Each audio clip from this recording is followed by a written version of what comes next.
Hi, welcome to the Property Gurus. This video is the next in a series of videos looking at the renovation of a 1930s semi-detached house that was completed recently. Each video looks at a different aspect of the renovation, and the slides you can see here are shots showing the house as it was originally. Please give us a thumbs up and subscribe if you haven't done so already, and we hope you enjoy the video. Today we're talking about original features.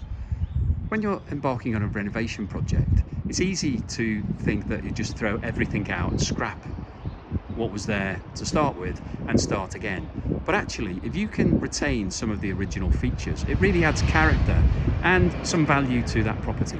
So let's look through the original features that we decided to keep for this property.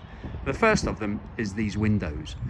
When we first bought this property, these windows looked pretty tired and old and dated. They had varnish on the window surrounds. It was brown, it was really unattractive and looked like we needed to rip everything out and start again. But actually, with a quick clean and nice new layer of paint, these windows really came back to life. So this bay here, this window had some nice leaded features on the top. Once we cleaned it up and painted it through, then this window now becomes an attractive feature and is really quite a standout for the property itself.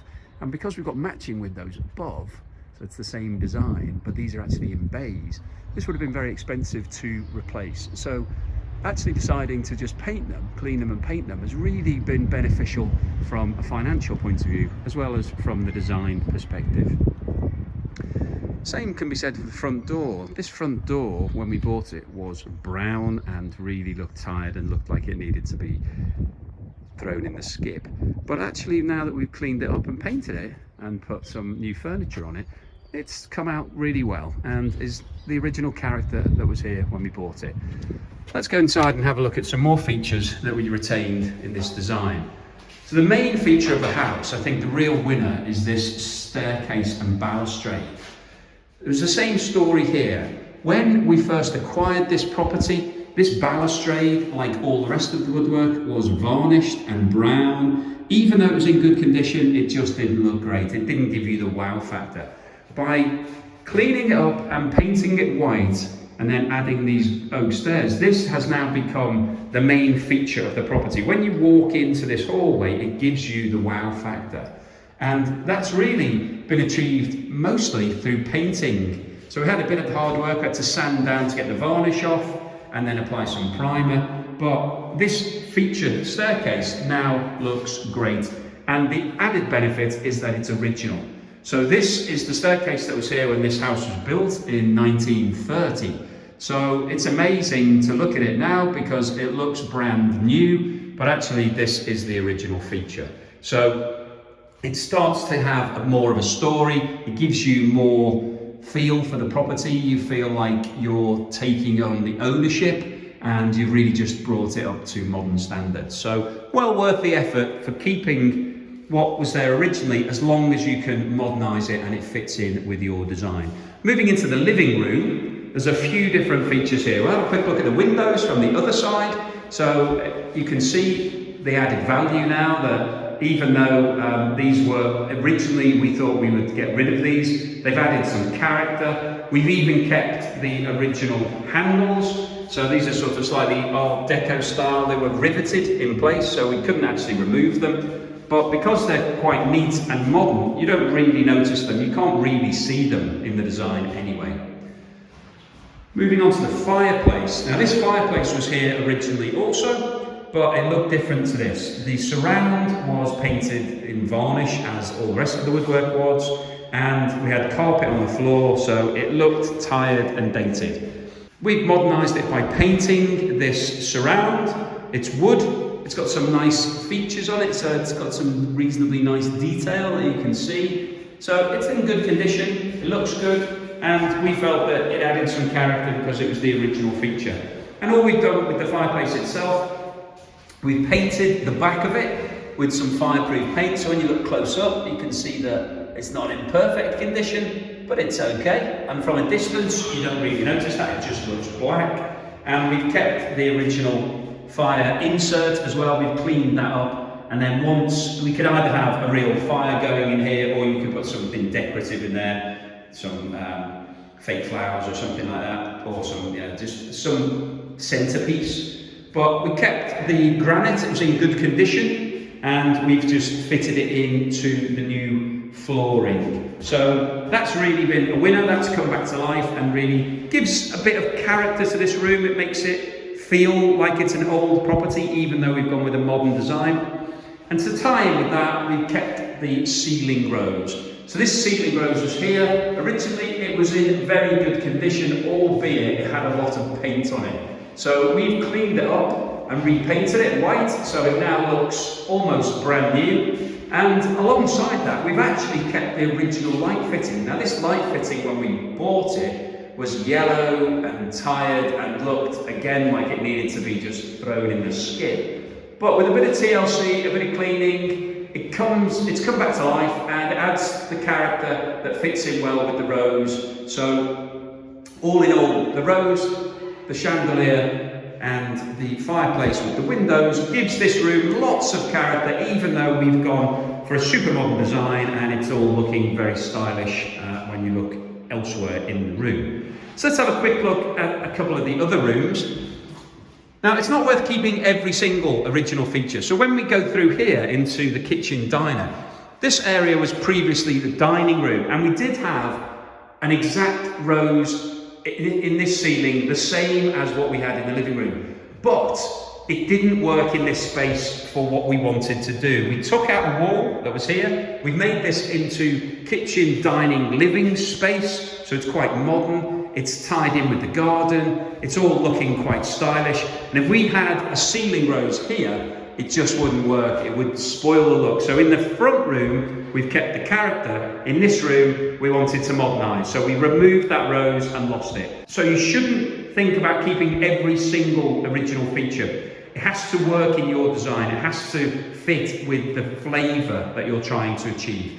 One thing we did keep here, it's not exactly a character piece, but there was an old extension on the property. So this property has a 3-metre square extension that was built 20 years ago, and initially we thought that we would demolish this. So if you look at the design, you can see that it goes for around about half of the width of the property, and initially we thought we would demolish this and put a new one right across the back in the same way as the neighbour has done on both sides. But actually, when we looked into the economics of that, it was very expensive to do it, and we didn't think that it was going to add significant amounts of value. So we decided not to do that. So essentially, this was an original feature that we ended up retaining, an original build feature, and we just replaced it with a very modern kitchen. We did a little bit of structural work. We replaced the back door that was here, and that window's new. But essentially, we worked with the design that was here. So you need to think about the cost when you're renovating. Don't just think, I'll do everything, because sometimes it doesn't make sense to do the extra building work if it's going to cost more than the value it's adding and you don't need to do it. So another key tip when working with original features, let's run upstairs. A couple of things upstairs that are worth mentioning from what was here when we first got here. So these built-in cupboards here were actually in this room initially, but they looked really dated and tired and needed to be pulled down. They had Louvre slat doors and just didn't work. But actually the structure and the design was very good. So two double wardrobes with lots of storage space above and storage beneath, and then it wasn't quite a dressing area because there was no mirror in it. But we decided that actually the design was good and the structure was good. So these central sections here, the actual timber was in good condition. So all we did was remove the original doors and put new MDF doors. So this is relatively cheap, easy to do. You can get these cut to size at your local timber merchant, and then we've just painted it. We've added some metallic closers and some new handles just to modernise and make it look stylish. We added a mirror into this central section and a light, so you can use this now as a dressing area. But basically, it's the same design as was here when we took the property on, but we've just modernised and brought it up to latest standards. So kept the original feature as was, but worked with it to make it much better for our purposes. So the final things that we kept from the original design, all of the woodwork in this house, all of the skirting boards and the architraves are all original. They were all painted brown like the banisters were, but we basically sanded them down, primed them and painted them white, and they've all come back to life fantastically well. And that saved a lot of money on this project, because if you decide to remove all of the skirting boards and all of the woodwork, then it does tend to cost a lot of money, because you have to pay for the materials. You have situations like this where we've got a rounded bay, which is quite difficult to fit, and the labour that you'll pay for that. Same with this windowsill, it's a quite unusual shape. So sticking with the original woodwork, because it was in good condition, it just needed to be painted white, was a really good move, because it made it quicker and easier to complete the job, and also gave us a good outcome. In these areas, when we fitted the wooden floor, we ended up having to put some beading in here, because the guys who cut the expansion gaps when they cut the bottom of the skirting board, it wasn't a perfect line, but that was a pretty easy, quick fix. So definitely a good idea to go with the original woodwork. And the same goes for coving. So this house has coving all the way across the top of every room. And coving's really useful because it hides the cracks that can appear between the ceiling and the walls. So we just look, it's in all of these bedrooms, it's all the way through downstairs. And we just decided that it was a great idea to keep that. Even though we were replastering the ceilings and the walls, we plastered around this coving because we knew that it was the style and the design that we were looking for. So we kept that, we worked around it, we didn't destroy it, and it's given us a really nice outcome and also saved a bit of money. So that's the key issue for you when you're renovating. Is a feature worth retaining? Can I save it, and will it save me money, or is it cheaper and easier to replace it? So all of those factors have to be considered when you're doing your project. We've been the Property Gurus. Thank you for watching. If you liked what you've seen, please give us a thumbs up and subscribe, and we will see you on the next video.